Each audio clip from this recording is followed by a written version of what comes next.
What if astrology could offer you very practical insight into how you're wired emotionally and how to care for your inner world with so much more ease and compassion? In this episode, I'll explain to you how one small yet powerful part of your birth chart can be a guide to emotional and spiritual well-being, especially if you're a highly sensitive soul.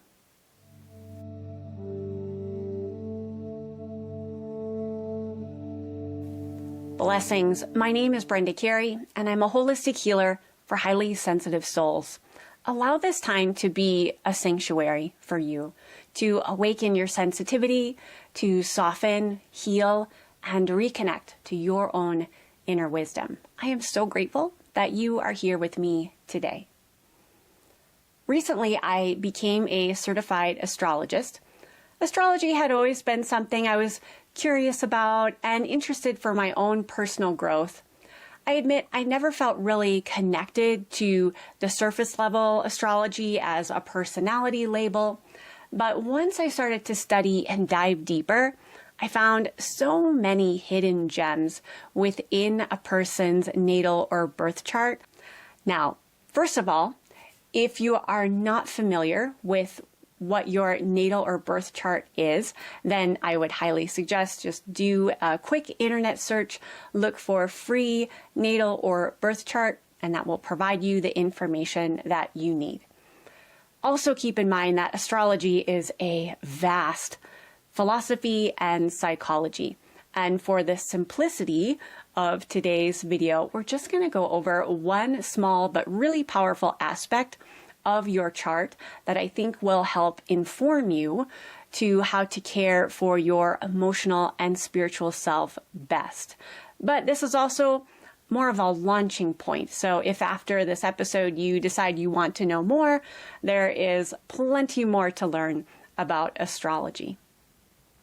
So first of all, most of us know what our sun sign is. Our sun sign is related to the actual day that we were born. And this represents our conscious personality, our ego, or who we think we are. And for myself, I'm a Virgo sun sign. And yes, I think on a very surface level, people can see that within me. I tend to be very practical. I'm grounded. I also can fall into perfectionism.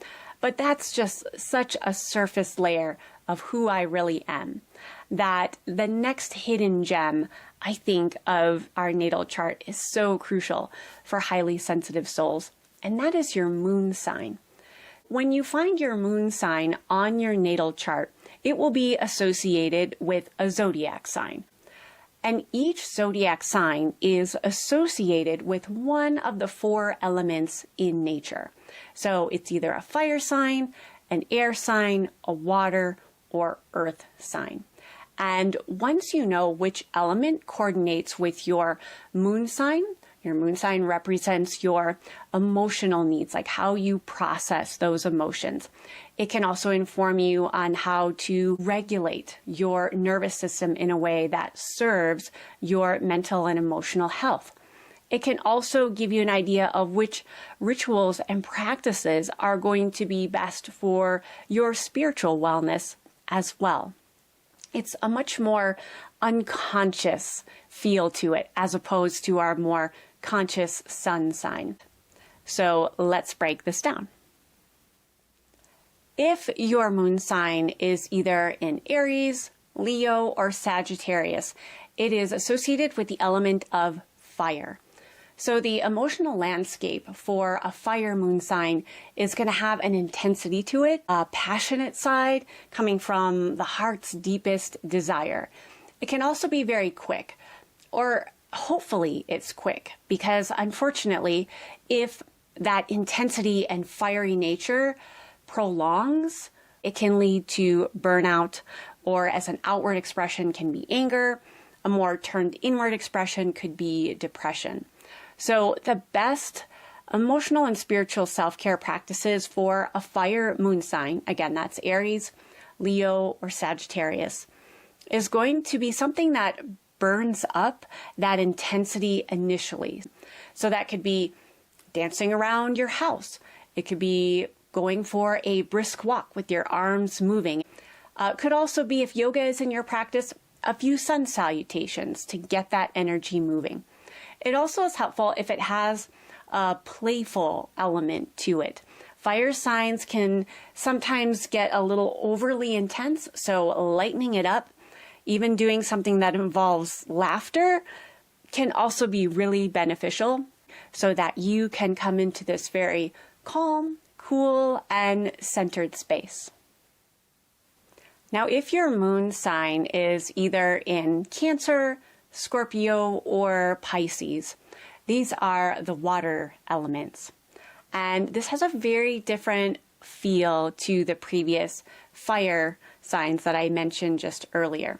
So the emotional landscape of these moon water signs is going to have a more flowy feel to it, a more empathetic and intuitive type of being. And emotions are meant to flow naturally with this type of energy.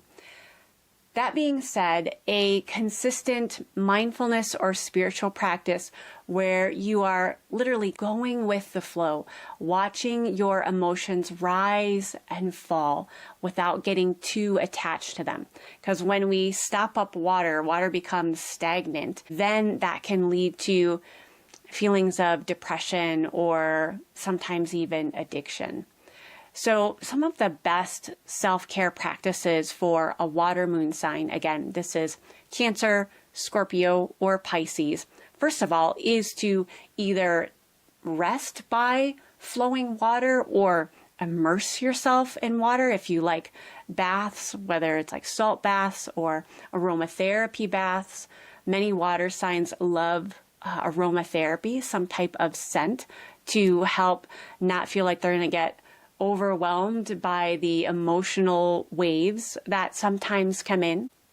Water signs have a tendency to be high empaths, and they will absorb the emotions of others. I think all highly sensitive people do this to a certain extent. Water moon signs maybe a little bit more. I do think protection exercises, like ones I've mentioned in a previous video, I'll put that one in the description, can be very helpful for moon water signs.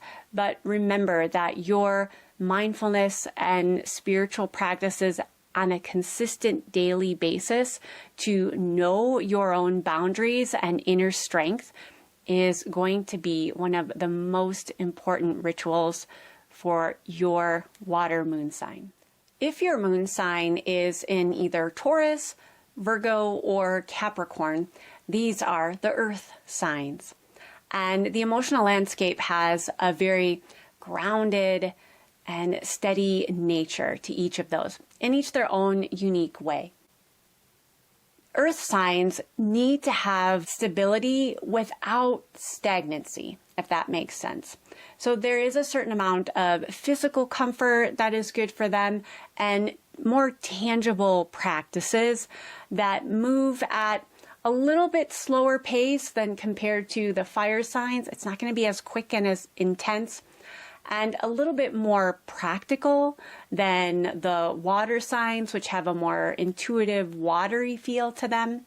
For many earth moon signs, and again, that's in Taurus, Virgo, or Capricorn, it comes through the body. So somatic type practices where it doesn't matter so much what it looks like, but how it feels within the body. And earth signs, they will know at which pace they want to go. And it may change a little bit from day to day. Other great practices for earth moon signs is earthing. So take your socks and shoes off and go out and put your bare feet into the earth. I actually think that can be great for any moon sign, but especially for earth moon signs. And then earth signs are so good at noticing the details in just about anything. So the details in a flower or an insect or a piece of art, but they also love physical aesthetics. So that is a really great self-care practice for earth moon signs.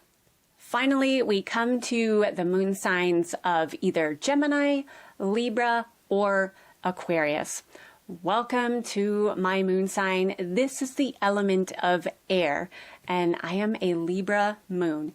Can really identify with this emotional landscape. There's an intellectual quality to this, and sometimes we have to be careful to actually feel our feelings as opposed to just thinking about our feelings.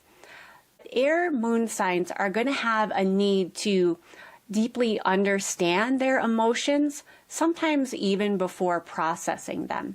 And there are many ways that we can do this.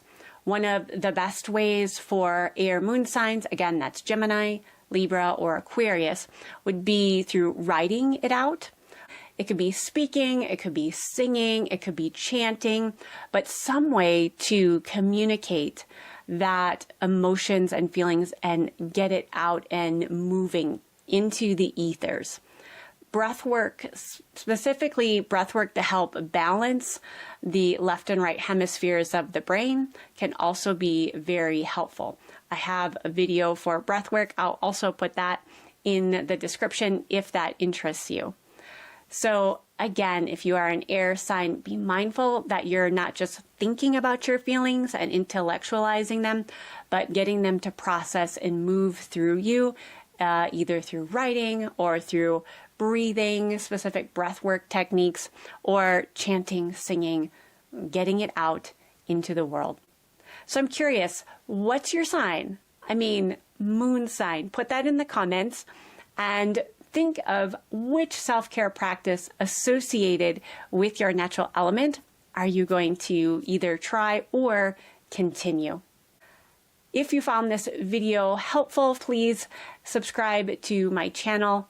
And as always, blessings on your healing journey.